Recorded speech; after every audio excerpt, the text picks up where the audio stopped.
Welcome to ITLS academy. हमारे आज के लेक्चर का टॉपिक है डेयरी वाइटनर। डेयरी में यूज़ किए जाने वाले वाइटनर के बारे में आज हम पढ़ेंगे।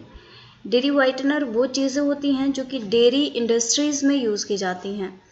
तो चलिए स्टार्ट करते हैं अपना लेक्चर।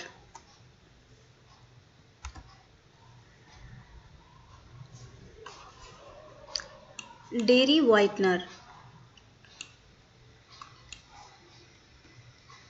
डेयरी वाइटनर इस लेक्चर के अंदर हम क्या क्या चीज़ें पढ़ेंगे और क्या क्या चीज़ें हम समझेंगे, उनको एक नज़र में देख लेते हैं कि कौन कौन सी चीज़ें हैं।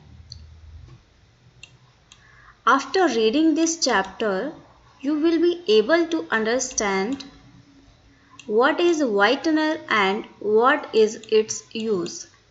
Whitener क्या है, डेयरी वाइटनर क्या है और इसका यूज़ क्या है, ये आप पढ़ेंगे। दूसरा देखेंगे how the dairy whitener is manufactured. Manufacturing की प्रोसेस क्या है डेयरी वाइटनर की, इसको इंडस्ट्रीज में कैसे बनाया जाता है। अगली चीज़ जो हम देखेंगे वो है what are the functions of main ingredients used in dairy whitener manufacture. अब प्रोसेस तो हम देखेंगे मैन्युफैक्चर कैसे हो रहा है, लेकिन हम ये भी देखेंगे कि उसमें जो भी चीज़ें यूज़ की गई हैं उनका फंक्शन क्या है, वो कैसे वाइटनर की एक क्वालिटी को मेंटेन कर रही हैं और कैसे ये सारी चीज़ें एक साथ में मिलकर वाइटनर को बना रही हैं।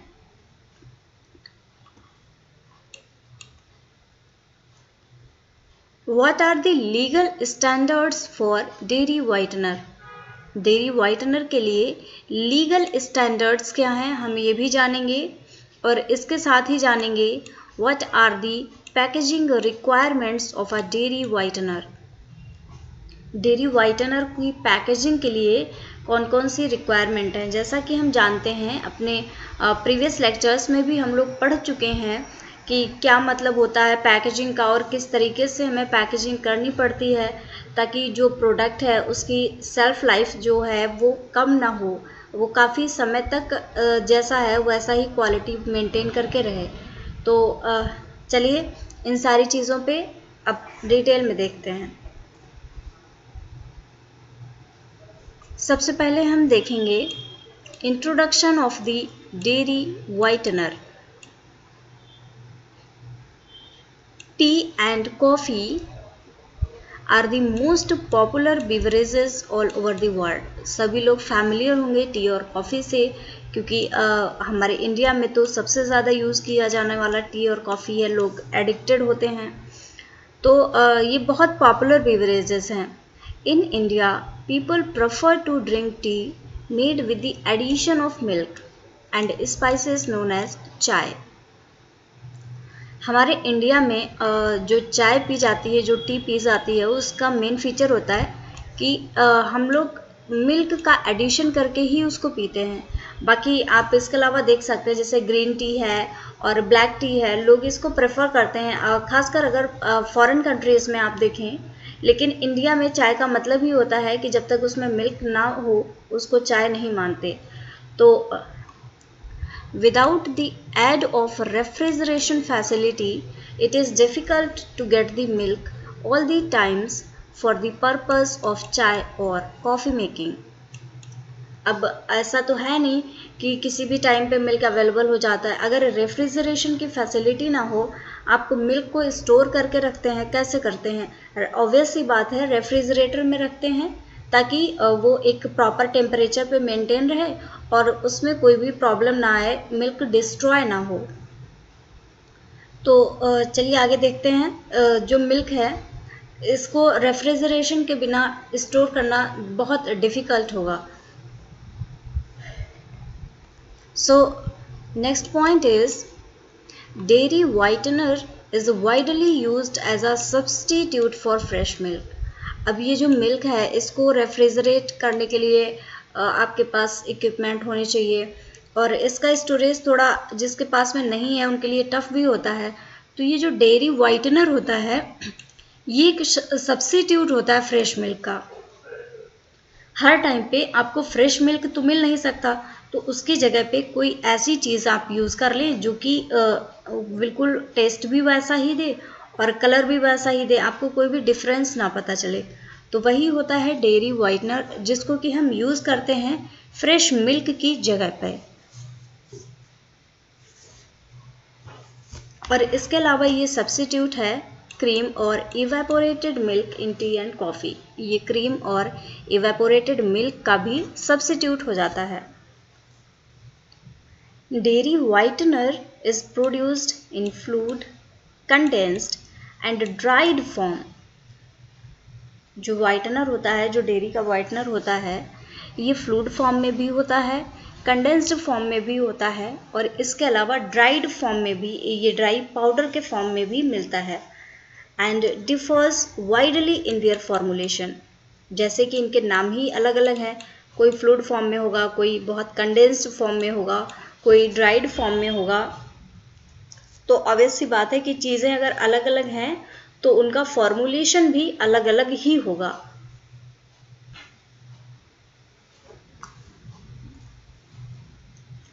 Dairy whitener production has gone up during the last 2 decades because of its acceptability as a convenient, self-stable and ready to reconstitute. भी लास्ट जो पिछले 2 दशक में इसका जो डेयरी वाइटनर है, इसका यूज़ बहुत ही ज़्यादा अच्छे से हो रहा है और बहुत ये इम्पॉर्टेंट भी हो गया है, क्योंकि इसकी सेल्फ लाइफ भी होती है, वो भी काफ़ी अच्छी खासी होती है कि इसको आप नॉर्मल टेम्परेचर पे, रूम टेम्परेचर पर भी मेंटेन करके रख सकते हैं और ये स्टेबल रहता है, ये डिस्ट्रॉय नहीं होता है।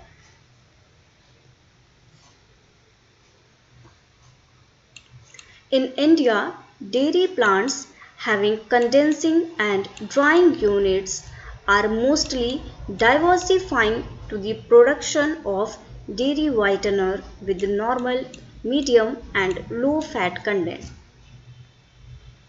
अब जो डेयरी प्लांट्स हैं, जो डेयरी वाइटनर बना रहे हैं, वो बहुत प्रकार के बनाते हैं, जिसको जैसी नीड होती है वो उस तरीके का प्रोडक्ट बनाते हैं। क्योंकि भाई किसी को नॉर्मल चाहिए है, किसी को मीडियम चाहिए, किसी में फ़ैट ज़्यादा होना चाहिए, किसी में शुगर होनी चाहिए, किसी में नहीं होनी चाहिए, बहुत सारी वैरायटीज़ हैं। तो इनके अकॉर्डिंग ही ये प्रोडक्ट भी बना लेते हैं। तो इसीलिए तो आप जैसा प्रोडक्ट चाहते हैं आपको वैसा चीज़ें मिल जाती हैं, आपको बहुत ज़्यादा मेहनत नहीं करनी पड़ती, क्योंकि जो भी डेयरी प्लांट्स हैं हर तरह की चीज़ों का प्रोडक्शन कर रहे हैं।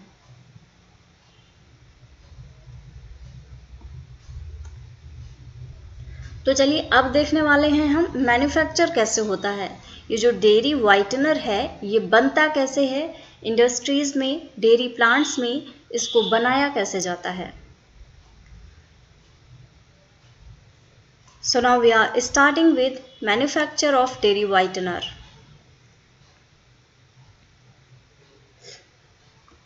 The very first point is the blend of condensed milk like skim, partially skimmed और full fat, किसी भी तरीके का skimmed milk ले सकते हैं। इसके अलावा sugar and stabilizer is pasteurized, preheated at 74 degree centigrade and dried, homogenized। देखिएगा प्रोसेसेस, अगर आपने प्रीवियस लेक्चर्स देखे होंगे तो आप कनेक्ट कर पा रहे होंगे कि किस तरीके से चीज़ें लगभग सिमिलर चलती हैं। डिफरेंस होता है कि कभी 1-2 स्टेप्स आगे पीछे हो जाते हैं, कभी टेम्परेचर का डिफरेंस कर देते हैं, या कभी 1-2 स्टेप्स में कुछ एडिशन है, कुछ रिमूवल है, यही चीज़ें होती हैं। बाकी लगभग एक सीक्वेंस रहता है कि सभी को ही कंडेंस्ड करना है, पास्चराइज करना है, स्टरलाइज करना है, प्री हीट करना है, ड्राई करना है, होमोजेनाइज करना है, स्टैंडर्डाइजेशन करना है। तो सारी चीज़ें लगभग सिमिलर रहती हैं।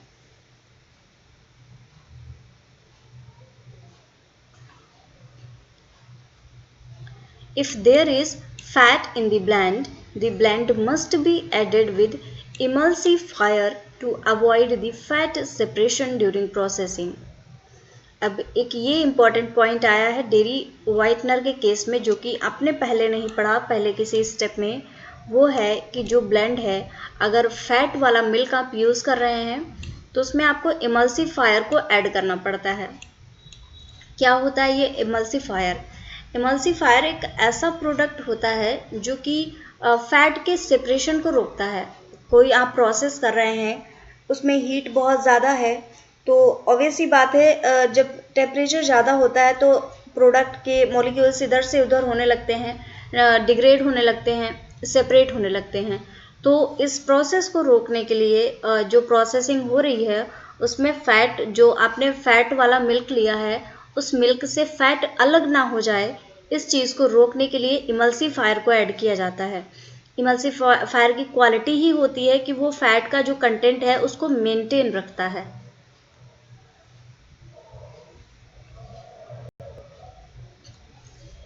Dairy whiteners usually instantized to improve their solubility.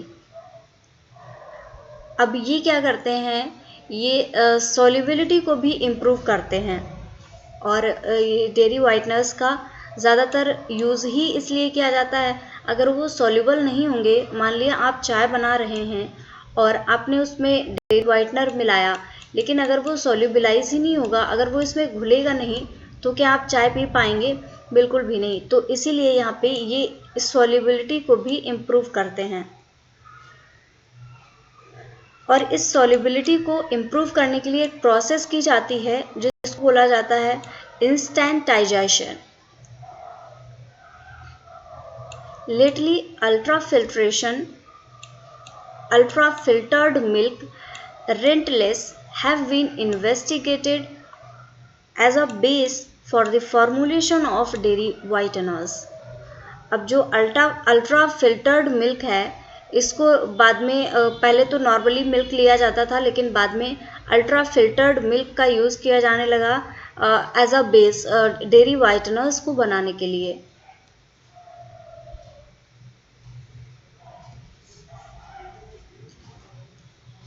The formulation of dairy whitener using ultra filtered skim milk and buttermilk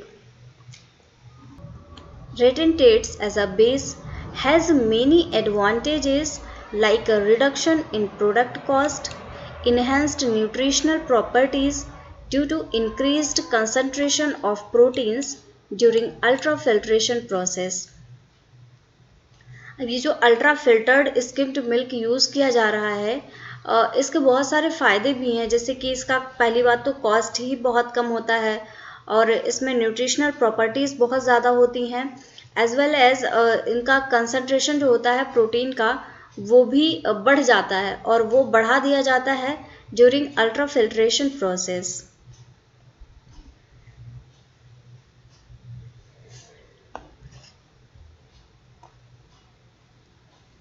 अब देखने वाले हैं हम functions of major ingredients of dairy whitener. Dairy whitener में जो मोस्ट ऑफ दी चीज़ें use की जाती हैं उन सब का क्या फंक्शन है, वो क्या फंक्शन परफॉर्म करते हैं इन द डेयरी वाइटनर, ये चीज़ हम जानेंगे।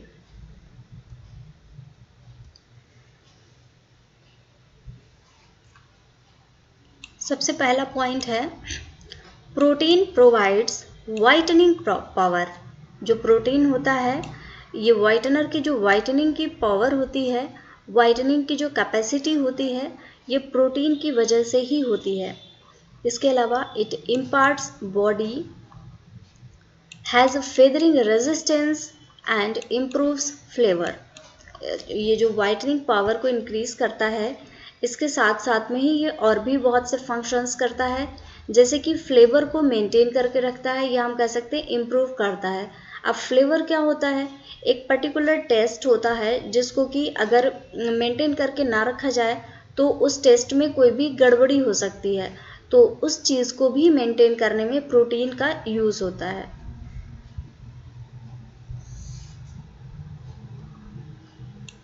नेक्स्ट पॉइंट है फैट।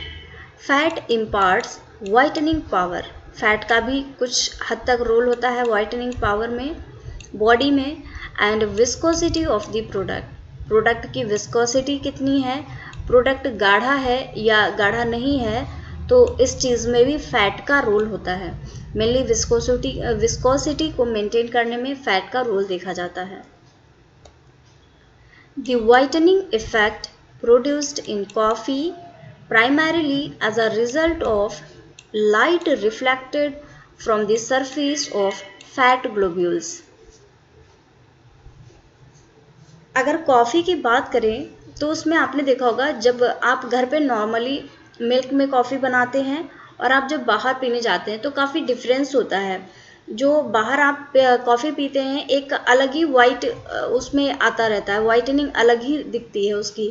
तो वो रीज़न होता है उसके पीछे फैट के ग्लोब्यूल्स होते हैं, उनसे लाइट रिफ्लेक्ट होती है और उसी की वजह से वाइटनिंग प्रोड्यूस होती है कॉफ़ी में।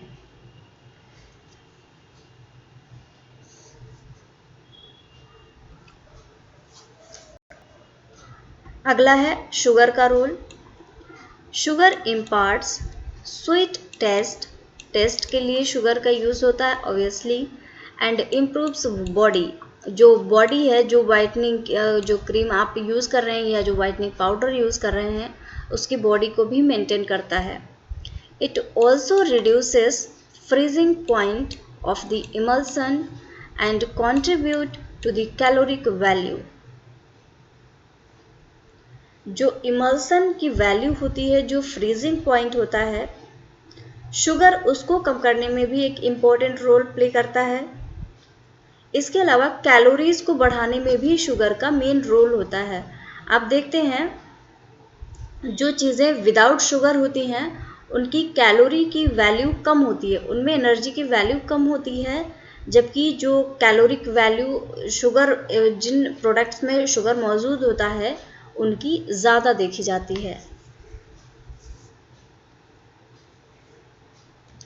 अगला पॉइंट आता है stabilising salts like phosphate and citrate improve the colloidal solubility of proteins। जो स्टेबलाइजिंग सॉल्ट्स यूज़ किए जाते हैं उनके नाम होते हैं फॉस्फेट एंड सिट्रेट, और ये क्या करते हैं, ये कोलाइडल सॉल्युबिलिटी को इंक्रीज करते हैं प्रोटीन की।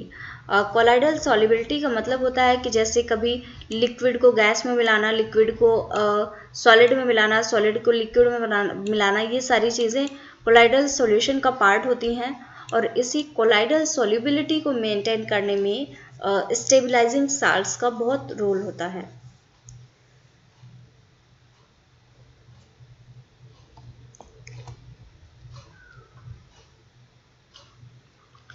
अब कुछ BIS स्टैंडर्ड्स देखने जा रहे हैं फॉर डेयरी वाइटनर। सबसे पहला कैरेक्टरिस्टिक है मॉइस्चर। अब मॉइस्चर लगभग कितना होना चाहिए डेयरी वाइटनर में, अगर वेट बाई वेट का हम लोग यहाँ पे परसेंटेज में लें तो 4% वेट बाई वेट होना चाहिए मॉइस्चर। अगला अगर हम बात करें मिल्क सॉलिड की, जो कि है नॉन फैट, तो नॉन फैट वाला मिल्क सॉलिड, इसकी वैल्यू होनी चाहिए 57% वेट बाई वेट। नेक्स्ट है total ash on dry basis, ये होना चाहिए 5.5% वेट बाई वेट। नेक्स्ट आता है मिल्क फैट, और ये होना चाहिए 20% weight by weight. Acid insoluble ash होना चाहिए 0.1। टोटल शुगर जो कि ऐड की जाती है इसमें, जैसे कि सुक्रोज को ही अगर हम ऐड कर रहे हैं तो वो होनी चाहिए लगभग 18% वेट बाई वेट।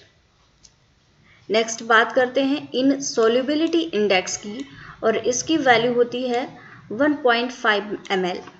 अब यहाँ पे ये स्टार लगा हुआ है, इस स्टार का मतलब है measured in ml not in percent weight by weight। जो insolubility index है इसको ml में मेज़र किया गया है, मिलीलीटर्स में मेज़र किया गया है, ना कि परसेंट वेट बाई वेट में।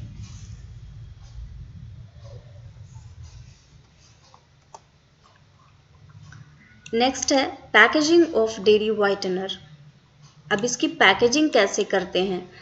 हम जानते हैं कि बहुत ज़्यादा इम्पोर्टेंट रोल होता है पैकेजिंग का, क्योंकि अगर पैकेजिंग ऐसी नहीं होगी कि उसको ज़्यादा दिन तक संभाल कर रख पाए तो चीज़ें स्टेबल नहीं रहेंगी और चीज़ें डिग्रेड बहुत जल्दी हो जाएंगी। इसीलिए पैकेजिंग पे बहुत फोकस किया जाता है। किसी भी डेयरी प्रोडक्ट की पैकेजिंग आप देखिए, सबकी अलग अलग तरीके की होती है और सबके अलग अलग स्टैंडर्ड्स होते हैं पैकेजिंग के लिए।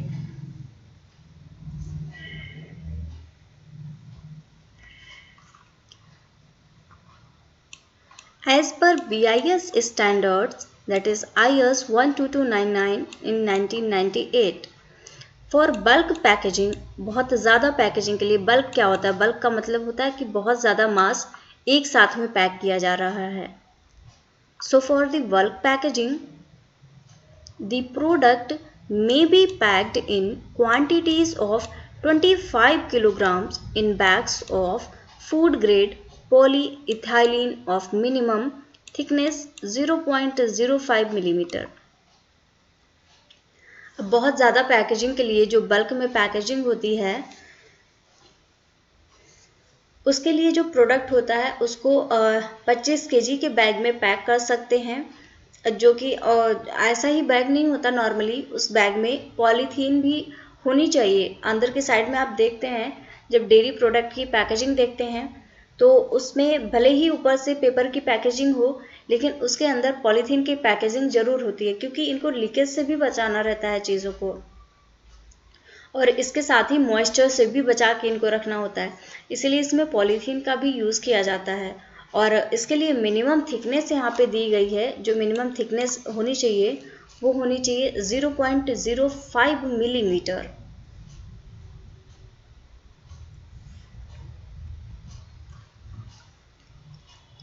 The bags should be properly closed by tying with a string or a rubber band.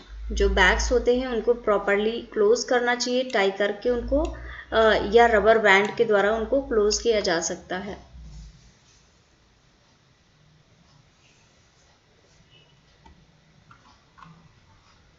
अब ये तो हमने देखा था बल्क पैकेजिंग के लिए। अब कुछ और केसेस देखते हैं, जैसे कि for retail packaging. So for retail packaging, the product shall be packed in nitrogen or in a mixture of nitrogen and carbon dioxide gas.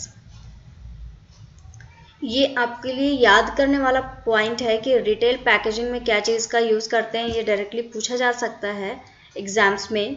तो रिटेल पैकेजिंग के लिए प्रोडक्ट को नाइट्रोजन में पैक किया जाता है। अब ऐसा ज़रूरी नहीं है कि नाइट्रोजन ही हो, नाइट्रोजन और कार्बन डाइऑक्साइड के मिक्सचर को भी यूज़ किया जा सकता है।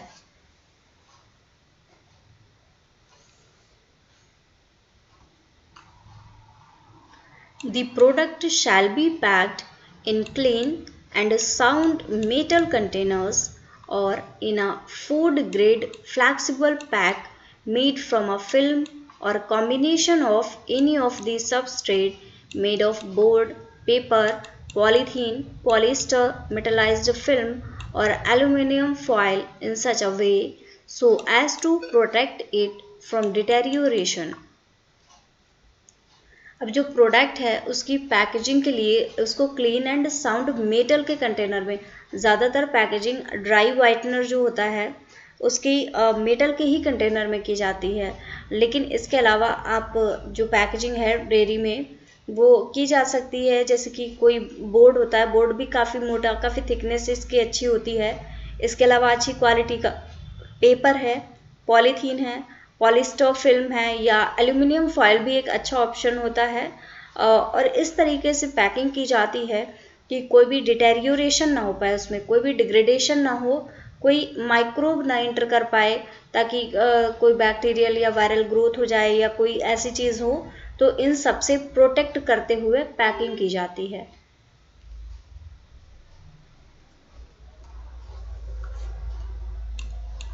In the case of plastic material, only food grade plastic shall be used. अगर प्लास्टिक का मटेरियल यूज़ कर रहे हैं तो प्लास्टिक भी कई प्रकार की आती है, और उन्हीं में से एक टाइप होता है फूड ग्रेड प्लास्टिक। जिसमें कि आप फूड प्रोडक्ट को आप उसमें रख सकते हैं, पैक कर सकते हैं। तो इसकी भी पैकेजिंग के लिए फूड ग्रेड प्लास्टिक का ही यूज़ करना चाहिए।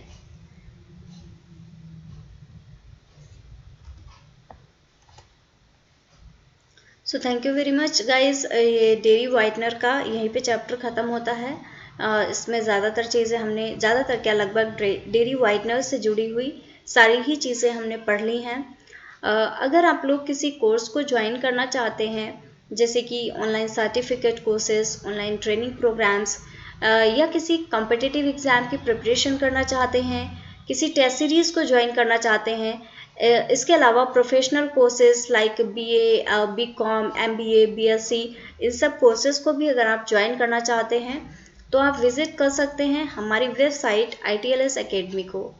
और अभी आप जो कोर्स पढ़ रहे हैं, इस कोर्स को आप अगर ज्वाइन करना चाहते हैं, कोई डिफ़िकल्टी ना हो, इसके लिए लिंक आपको डिस्क्रिप्शन में दे दिया गया है।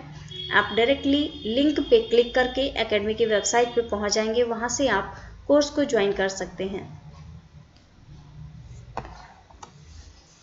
फॉलो करिए ITLS अकेडमी को on various social media platforms like Instagram, Facebook, Twitter, YouTube, WhatsApp and LinkedIn. Also subscribe to our YouTube channel and do not forget to press the bell icon. You can also get the app of ITLS Academy on the Google Play Store. So thank you for watching this session. Like this video, share with your friends, and also subscribe to our YouTube channel. For any help or query, you can call us on our helpline number 7080833450. So thank you very much guys again for watching this lecture.